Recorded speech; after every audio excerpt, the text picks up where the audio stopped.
umaga sa ating lahat. Narito na naman si Len para sa ating daily pag-aaral ng ating devotion at sharing ng devotion video. So ngayon po tayo ay nasa ika-199th day na ating share ng devotion video, and isa na lang po at makaka 200 videos na tayo ng pag-share ng ating devotion video. And minsan pagpasensya nyo po, minsan matagal kasing upload o kaya minsan ay talagang sa sobrang lambot ng aking higaan, plus samahan pa na nagtrabaho tayo ng buong araw at malamig na ang panahon, our favorite season, the winter season, ay mabilis po tayong nakakatulog. And I know naman, alam ni Lord ang naisin ng ating puso na nais nating makapag-devotion, makapaglingkod sa Panginoon. Ngunit minsan lamang ay talagang napaglalaban na kailangan nating paglabanan yung ating antok. And kagaya ngayon ay nakaya na nating tawag dito mag devotion video muli. So bago po tayo magsimula ng ating share na devotion video, huwag po natin kakalimutan na mag-pray at manalangin sa ating Panginoon. Ama namin Diyos na makapangyarihan sa lahat, narito po kami muli, Panginoon, at dadako na naman sa muling pag-aaral ng inyong mga salita, Panginoon. Salamat po sa buhay, kalakasan at hininga na patuloy niyo pinagkakaloob sa amin sa bawat araw, Panginoon. Bonus na lamang po, Panginoon, ng mga blessing na hindi matatawaran, Panginoon, at masasabi naming answered prayer namin, Panginoon. Dalangin po namin, Panginoon, sa aming gagawing pagbubuli-buli ng inyong salita, Panginoon, ay kayo lamang ang maitaas at mapupurihan, Panginoon, sa buhay namin, Panginoon. Ang inyong lingkod ay manatiling nasa pinakamababa, Panginoon. And let your light shine upon us, Panginoon. Kami po nawa ay maging asin at ilaw ng mundong ito, Panginoon. Nang sa gayong, Panginoon, ay matanglawan ang magdilim na buhay at tinatahak na landas ng bawat isa sa amin, Panginoon. Salamat po sa tinapos sa gawa ng Panginoong Jesus sa krus, Panginoon, kung kaya kami malaya at ligtas ngayon, Panginoon, sa anumang mga panghusga ng kasalanan, Panginoon. We are free indeed. Ngayon din po, Panginoon, dinadalangin rin namin paglukob ng banal na Espiritu na siyang laging sumaamin, Panginoon, upang ang aming mga masasabi o mababanggit, Panginoon, ay tunay na para lamang sa inyong kapurihan, Panginoon.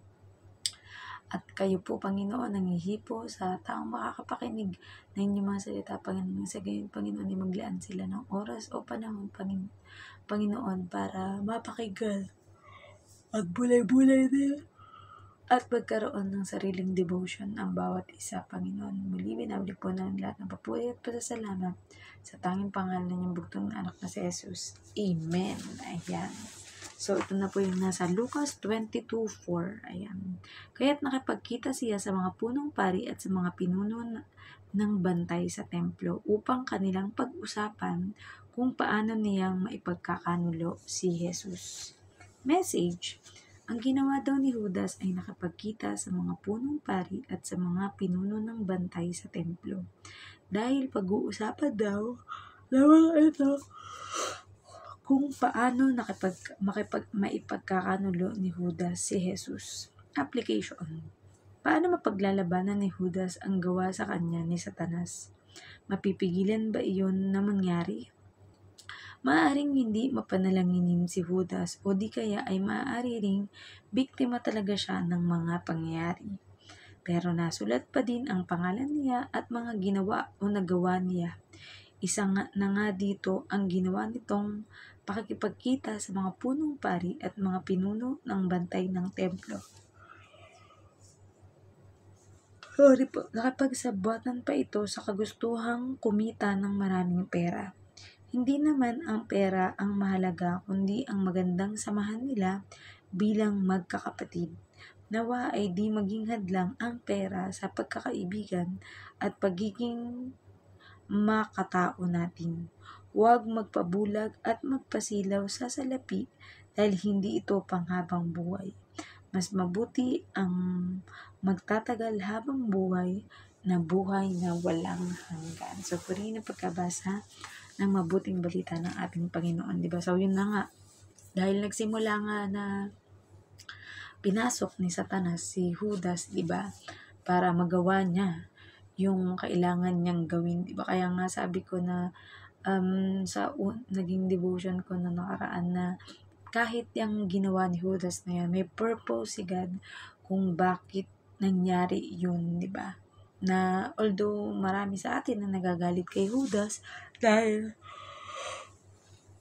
siya nga yun nagkanulo sa ating Panginoong Yesus para maipako sa krus. Pero sabi nga, kung hindi siya ipinagkanulo ni Judas, paano tayo magiging ligtas ngayon, di ba? Hindi matutupad yung kalooban ng Diyos na kailangang may mag-alay at dumanak ang dugo na walang bahid ng dungis at yun ay walang iba kundi ang kanyang bugtong na anak na si Jesus. And syempre, isa nga sa pininpoint natin dito na syempre, alam natin na babayaran si Judas ng kaukulang salapi o pera sa gagawin niyang pagkakanulo na yun sa ating Panginoong Yesus, diba?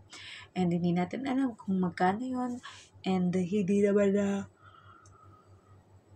importante. Basta ang pinaka-importante is matupad o mangyari yung kalooban ng ating Panginoong Diyos. Kaya sa buhay natin, iniisip ng mga tao, di ba? Ayan, kailangan kong kumita ng maraming pera.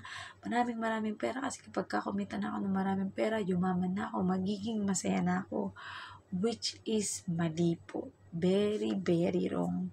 Dahil hindi lahat ng maraming pera ay masaya. Hindi lahat ng maraming pera ay magtatagal ang buhay. Hindi lahat ng maraming pera ay ligtas. At hindi lahat ng maraming pera ay pwede nilang madala ang kanilang mga pera o kayamanan na maiipon dito sa mundo kapag sila ay namatay na.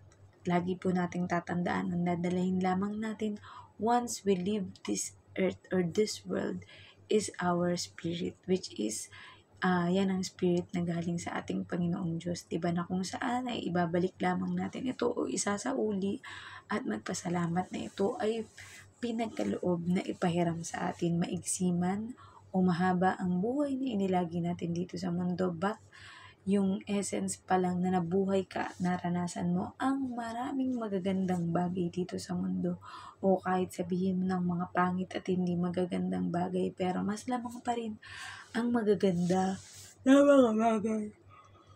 Lalo higit if you get to know and have a deeper relationship with our Lord, diba? And ayun nga, sana sa mga magkakaibigan din, magkakapamilya, magkakatrabaho, magkakasama, mga amo o mga katulong or mga amo at mga manggagawa, di ba? Ay hindi maging dahilan ng pag-aaway o pagkakagulo natin ang tungkol sa pera, di ba? Bagkus ang pera ay gamitin natin sa mabuting paraan, maaari natin itong i-donate, maaari nating pampagawa ng mga establishment, lalong higit ang mga school, mga hospital, mga churches, nang sa gayon ay maabot o mapuntahan o ma-outreach ang mga lugar na malayo sa kabiasnan or malayo sa maraming mga tao o sa lungsod, diba? So, ayun. Yun talaga pinaka-essence na explanation ko ng devotion ko ngayon, diba? So, ayun na nga, nasulat din si Judas bilang alagad na ating Panginoong Yesus, and syempre, hindi lang naman natin masasabi na puro kasamaan lang ang ginawa ni Judas. Siguro may mga essence o may mga pagkakataon na talagang sumusumpong ang kanyang pagiging mahilig sa pera, dahil alam naman natin na kumbaga sa isang grupo, sa isang church, sa isang paaralan o establishment o trabaho, merong tinatawag na parang treasurer. Yung treasurer, siya ang tagapag-ingat ng mga kayamanan or mga ari-arian ng kanyang mga amo o basta yun. Ayan. Basta ikaw yung kailangan mag-ingat ng inyong pera na gagamitin para sa mga proyekto o mga dapat gawin o mga pagta-travel, di ba? So, isa sigurado sa pinakamahirap na trabaho sa bawat mga ministry, sa pamilya o sa trabaho niya ako. Ikaw ang naghahawak ng pera o salapi. Dahil sabi nga, ang pera ay may espiritu ng mamon, di ba? Kumbaga yung espiritu na yon ay parang aakitin ka para nang sa ganyan ikaw ay maging addict or parang gawin mo ng Diyos ang pera, which is mali, di ba? Ang pera pwede natin gamitin pambili ng pagkain, pang biyahe or pang travel, di ba? Whatever you want, kung gusto mong may mapundar na mga bahay, negosyo, sasakyan, di ba? At ano pa man na gusto mong ipagawa, di ba? Yan ay pinagkaloob sa atin ng ating Panginoon Diyos at marapat lang na gagamitin natin para sa ikabubuti ng ating buhay at ikatutuwa ng ating Panginoon, di ba?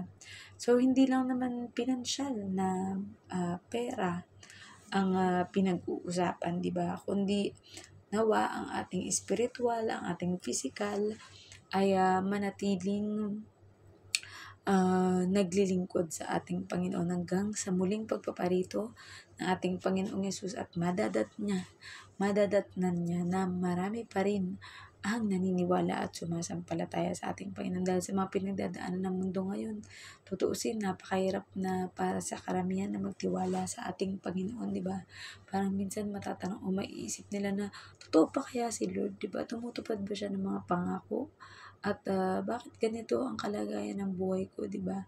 Pero tandaan po natin mga kapatid, hanggat tayo humihinga, hanggat tayo nakakakilos, hanggat tayo buhay, pumipintig ang ating puso at gumagana ang lahat ng mga cells sa ating katawan. Ibig sabihin, pinapakita lang yan that God loves us and God really cares for us, di ba? Hindi niya tayo hayaan na mapahamak. Ayan, although itong kay Judas ay may purpose naman kung bakit siya napahamak, di ba? Dahil yun ay para magawa pa rin ang dakilang layunin na mag-alay ang ating Panginoong Yesus ng buhay para sa katubusan ng kasalanan nating lahat. So, po yung may natutunan kayo sa ating share ng devotion video. Let us all end up into prayer. Ang namin Diyos na makapangyarihan sa at muli na po kami nagpapasalamat, nagpupuri sa inyong pangalan, Panginoon. Tunay nga, Panginoon, na minsan, Panginoon, ay naliligaw ng landas ang iba. Minsan, Panginoon, iniisip ng iba na kapag marami silang pera, Panginoon, ay kayang-kaya nila, Panginoon, na kontrolin ang bawat mga kakilala o pamilya nila, Panginoon. Pero, hindi po nawa namin magawa, Panginoon, na maipahamak ang aming mga mahal sa buhay, Panginoon. Bagkus, Panginoon, kami ang maging daan nang sa gayon ay ang mga kakilala, kaibigan namin, Panginoon, ay magkaroon din ng matibay na relasyon sa inyo, Panginoon. Lagi niyo pong iingatan at gagabayan, Panginoon, ang aming mga pamilya na nasa Pilipinas, Panginoon, bilang kami mga OFW, Panginoon. Ganyan din po, Panginoon, nagpapasalamat ako sa pamilyang ito na nag-aalaga sa akin, Panginoon, at ipinaprovide ng lahat ng mga pangailangan ko, Panginoon. Alam ko po, kayo na ang may kakayahan, Panginoon, na magbalik sa kanila ng siksik, digdig at umaapaw, Panginoon. At yun po muna sa ngayon, Panginoon, na aming dalangin. We pray also, Lord God, for word peace, Panginoon, na lagi niyo pong ingatan ang mga nagbabalak, Panginoon, na magpatayo, Panginoon, ng mga establishmento, Panginoon, ang mga churches, Panginoon, church planting, Panginoon, mga school, churches, Panginoon. Tinadalangin po namin, Panginoon, na kayo po ang mag-bless bawat isa financially, Panginoon, that we know, Lord God, that you are our provider, Panginoon, naman po ang mga naisin ng bawat isa, Panginoon, na gawin, Panginoon, upang mas lalo mapatibay ang aming pananampalataya, Panginoon, ay nawa, Panginoon, ay gabayan niyo po kami at huwag pababayaan, Panginoon. Alam po namin, Panginoon, na naman ang aming mga secret prayer and petition, Panginoon, ay nakaabot na sa inyo. At dalangin din po namin, Panginoon, ang lahat ng mga sakit at karamdaman, ito man ay physical, social, emotional, Panginoon. I pray, Lord God, na hindi niyo po pababayaan ang lahat ng mga tao, Panginoon, na hindi gagaling, Panginoon. Dalangin ko rin po, Panginoon, na nawa ay magkaroon ng matiwasay na panganak ang aking upcoming na mga amo na ito, Panginoon. Alam ko po, Panginoon, na kayo lang ang may kakayahan, Panginoon, na makapagpatupad ng lahat ng bagay sa amin, Panginoon. At dalangin din po namin, Panginoon, ang bawat mga bansa, Panginoon, that there will be peace and understanding, Panginoon. Wala na po nawa, Panginoon, mga kaguluhan, kagaya ng mga gera, Panginoon, sa bawat mga bansa, Panginoon. Kagaya ng aming mga laging sinasabi, Panginoon, na nawa, Panginoon, ay maisa pang buhay namin na aming mga matututunan, Panginoon. At kayo po ang magbigay ng wisdom sa bawat mga anak namin, Panginoon, at mga kakilala namin, Panginoon, na nangangailangan ng wisdom, Panginoon. We pray also, Lord God, para sa mga pastors, priests, evangelists, prophets, Panginoon, mga teachers, Panginoon, who are choosing, Panginoon, na manatiling sumasampalataya at nananalig sa inyo, Panginoon. At dalangin ko rin po, Panginoon, ang bawat mga nagmi-mission, Panginoon, sa iba't ibang panig ng mundo, Panginoon, kasama na po ang inyong lingkod, kung pagkakalooban po, Panginoon, na magkaroon ng pag-aaral sa tungkol sa Christian education, Panginoon. Kayo po ang mataas at mapupurihan, Panginoon, sa buhay ng bawat isa sa amin, Panginoon. At ayan, kailangan ko na pong magpahinga, Panginoon, at dalangin ko po, Panginoon, nagisingin niyo po akong muli sa araw ng bukas, Panginoon, sapagkat marami naman po ang mga trabaho ang dapat namin gawin, Panginoon. Ito na po ang aming dalangin, Panginoon, kung sakali mang meron kaming na kalimutang banggitin, Panginoon. We pray also, Lord God, na kayo po ang siyang gagabay sa amin, Panginoon. Wala na po kami mahihiling pa, Panginoon, sapagkat kayo ay sapat na at higit pa sa aming buhay, Panginoon. Muli, binabalik po namin ang lahat ng papuri at pasasalamat sa tayong pangalan ng butong na anak na si Jesus. Amen. Napagalata na inaantok na ako kasi yung boses ko at saka yung mga sinarag ay parang medyo malayo ng konti sa connection. But anyway, good night po sa ating lahat. Have a nice day and God bless us all. Mwah!